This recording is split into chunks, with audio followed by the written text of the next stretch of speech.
আসসালামু আলাইকুম। এই মুহূর্তে দেখতে পাচ্ছেন সিম্ফনি i95 মডেলের ফোনটি।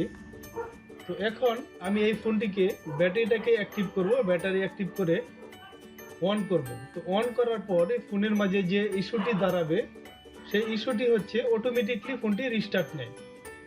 তো আমরা সাধারণত জানি যে অটো রিস্টার্ট প্রবলেমটি সফটওয়্যার এবং হার্ডওয়্যার ইস্যু হয়ে থাকে। তো যেহেতু অটোমেটিকলি এই সমস্যাটি হয়েছে, আমরা প্রথম অবস্থায় ফোনটিকে ফ্লাশ করব একটি টেস্টেড ফাইল দিয়ে।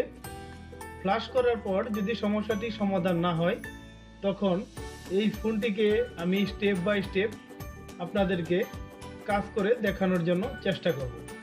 সকলেই শুরু থেকে শেষ পর্যন্ত এই কাজটি দেখবেন এবং কাজটি দেখে যদি আপনাদের ভালো লাগে, আমার চ্যানেলটি যারা সাবস্ক্রাইব করেননি আশা করছি চ্যানেলটিকে সাবস্ক্রাইব করবেন। তো এই ফোনটির মাঝে আমি একটি ভুল করেছি। আমি জানতাম না যে এই ফোনটি আইএসপি পিন আউট আছে। তো আমি এই জিনিসটি না জানার কারণে ইএমএমসিটাকে রিমুভ করে কাজ করেছি।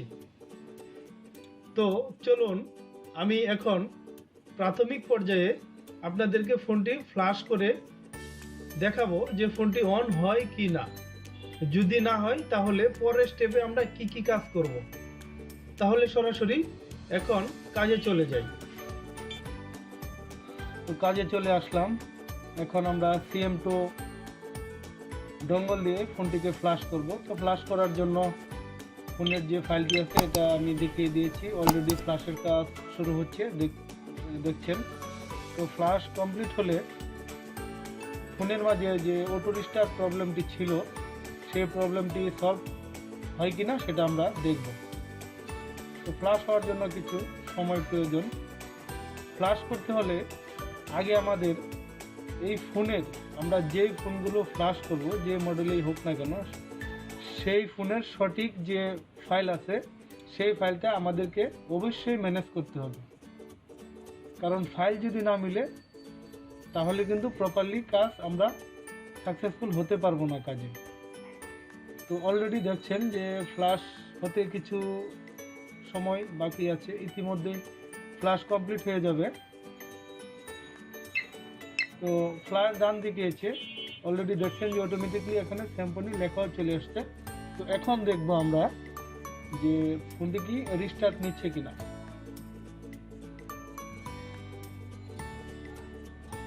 অলরেডি দেখতে পাচ্ছেন দুইবার ফোনটি রিস্টার্ট নিয়েছে। তাহলে আমরা ধরে নিলাম ফোনের যে সমস্যাটি ছিল অটো রিস্টার্ট সেটি সমাধান হয়নি।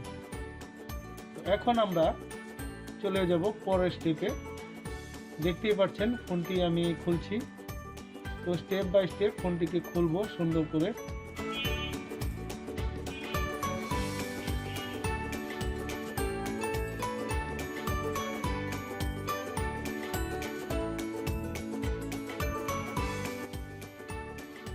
তো আমরা কাজ করার সময় যে ভুলগুলো করে থাকি, ধরে নিন এখন আমি যে ফোনটি খুলছি, খোলার কারণে কিন্তু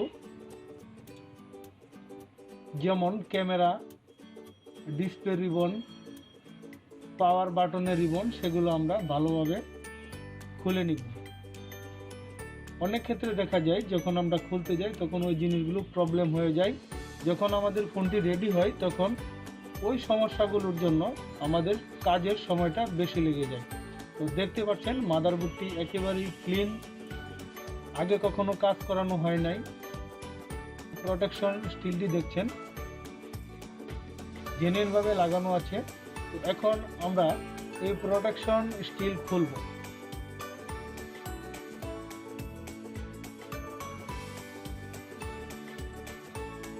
আমি যে এখানে সার্ভিসিং বোর্ডের মাঝে মাদারবোর্ডটিকে বসিয়েছি সেই ক্ষেত্রে কিন্তু আমাদের লক্ষ্য রাখতে হবে। তো দেখতেই পাচ্ছেন আমি এখন ইএমএমসিটাকে রিমুভ করার জন্য চেষ্টা করছি। এই ইএমএমসিটা পেস্টেড করা। তো পেস্টেড হলো, এটা খুব অতি সাধারণ পেস্টেড, এটা পেস্টেডের মাঝে পড়ে না। তো এখন দেখছেন যে আইসিটিকে খুলছি। সর্বপ্রথম আমরা মাদারবোর্ডটিকে ক্লিন করব।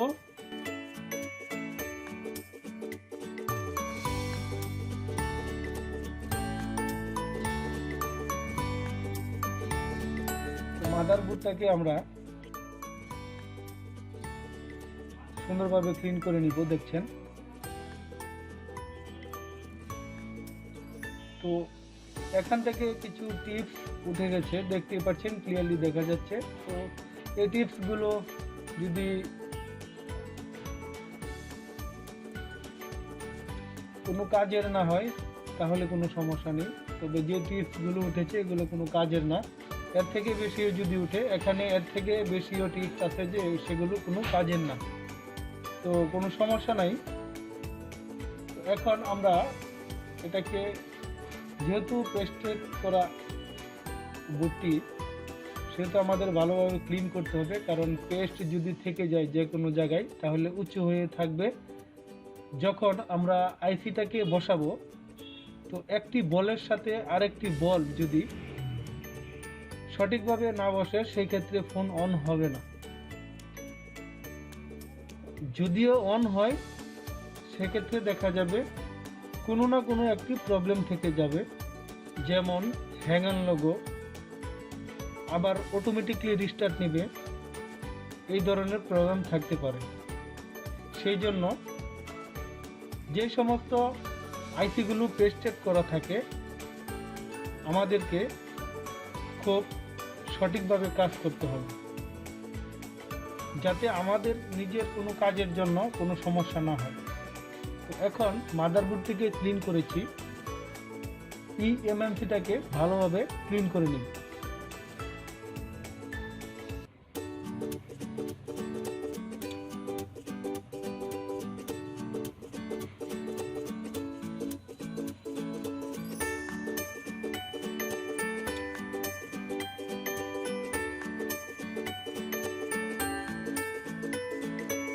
পেস্ট দিয়ে নিলাম। পেস্ট দিয়ে এখন আমরা ফাইনালভাবে কাজটি সম্পন্ন করব।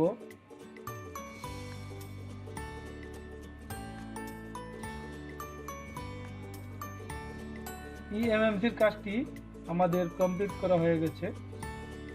এখন আমরা পরের স্টেপে চলে যাব। তো এখন যেহেতু পেস্টেড করা আইসি ছিল ইএমএমসি, সেটা তো রিভলভ করাই লাগবে। এখন দেখতেই পাচ্ছেন ইএমএমসি আইসিটাকে রিভলভ করছি। তো রিভলভ করার জন্য আমাদের ব্যবহার করতে হবে ভালো মানের পেস্ট, ভালো প্লেট, সেগুলো ব্যবহার করতে হবে, এবং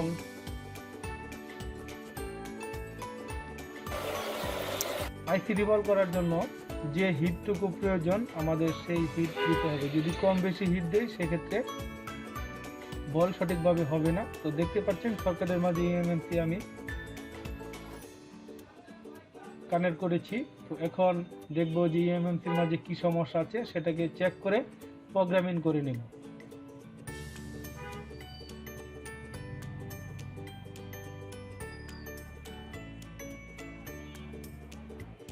তো প্রোগ্রামিং বিষয়টা আমাদের ভালোভাবে জানতে হবে। প্রোগ্রামিংয়ের মাঝেও কিছু বিষয় থাকে, অনেকগুলো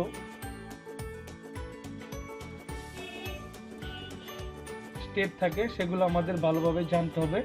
তাহলেই কিন্তু একটি ডেড বোর্ড রিপেয়ার এবং হ্যাং লোগো এবং অটো রিস্টার্ট প্রবলেমটি আমরা খুব সহজে করতে পারবো।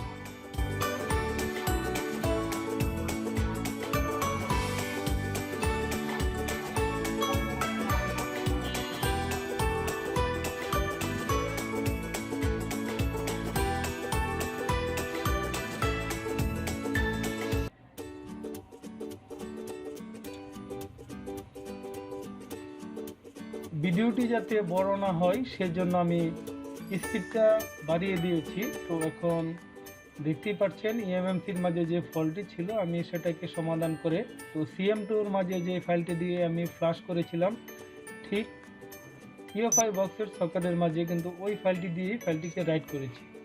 দেখতে পাচ্ছেন এখানে ফুল প্রোগ্রামিংটি চলে এসছে। তো এখন আমরা ইএমএমসির সকেট থেকে কিংস্টোন ইএমএমসিটাকে রিমুভ করেছি। তো রিমুভ করার পর এখন মাদারবোর্ডের মাঝে আইসিটাকে আমরা সুন্দরভাবে বসিয়ে দেব।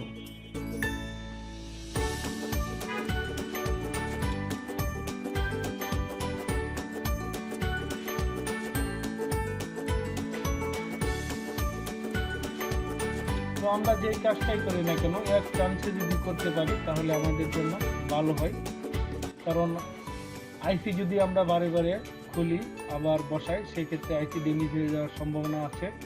সেই জন্য আমাদের প্রথম ধাপেই কাজটি সাকসেস করার জন্য চেষ্টা করব। তো দেখতে পাচ্ছেন ইএমএমসি আইসিটিকে আমি এখানে বসিয়েছি। এখন আমাদের কাজটি পুরোপুরি কমপ্লিটের দিকে। তো মাদারবোর্ডটি যখন ঠান্ডা হবে আমরা এই মাদারবোর্ডটিকে ডিসপ্লের সাথে ফিক্সড করব। তো দেখতেই পাচ্ছেন আমি এই মাদারবোর্ডটিকে ডিসপ্লের সাথে ফিক্সড করছি। ফিক্সড করার জন্য আমাদের যে যে জিনিসগুলো প্রয়োজন সেই জিনিসগুলো আবার আমরা ফিক্সড করে নিব। দেখতেই পাচ্ছেন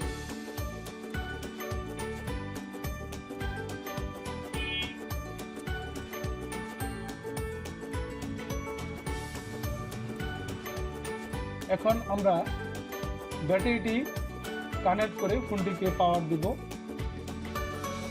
পাওয়ার দেওয়ার পর দেখব আমাদের যে অটো রিস্টার্ট প্রবলেমটি ছিল সেই প্রবলেমটি সলভ হলো কিনা। বন্ধুরা, কাজটি থেকে যদি আপনাদের বিন্দু পরিমাণ উপকৃত হন বা ভালো লাগে তাহলে আমার চ্যানেলটিকে আশা করছি সাবস্ক্রাইব করবেন। আমি আবারও আপনাদের জন্য আরেকটি কাজ নিয়ে আসার জন্য চেষ্টা করব। আজকে এই পর্যন্তই। আসসালামু আলাইকুম ওয়া রাহমাতুল্লাহ।